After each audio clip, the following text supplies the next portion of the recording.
Ես զարմանում եմ, որ ընդդիմությունը վայնասուն է բարձրացնում, թե նրանք քաղաքական բանտարկյալներ են։ Այսինքն օրինական կերպով ընտրված կառավարությանը 10-15 րոպե ժամանակ տաս, վեհապարը քեզ կարգալույս չանի,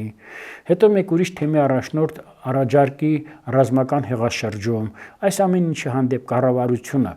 որը ներկայացնում է մի քաղաքական ուժ, որը 2021 թվականի հունիսի 20-ի ընտրություններում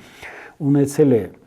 քվեների բացարձակ մեծամասնություն, կազմելով կառավարություն, պիտի ընկրկի այսպիսի ռևանշիստական դավադիր հակապետական ուժերի դեմ։ Ես մեղմ ասած ասեմ, որ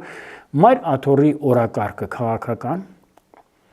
եւ Հայաստանի ռևանշիստական վրեժխնդիր ուժերի օրակարգը քաղաքական, մեղմ ասած,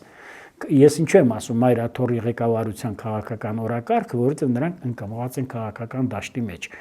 Մեղմ ասած հայկական չէ, իր բոլոր բաղկացուցիչ մասերով։ Շահը նա է, որովհետև նրանք նախկինում կարողացել են լինել գործիք իշխող քաղաքական ուժի ձեռքին, նրանց ձեռ է տվել, ուրեմն ինչպես ձեզ ասացի, զուտ արարողակարգային ծիսակատարական գործողություններ անեն, միրոնօրհնություն լինի, ձեռնադրում լինի,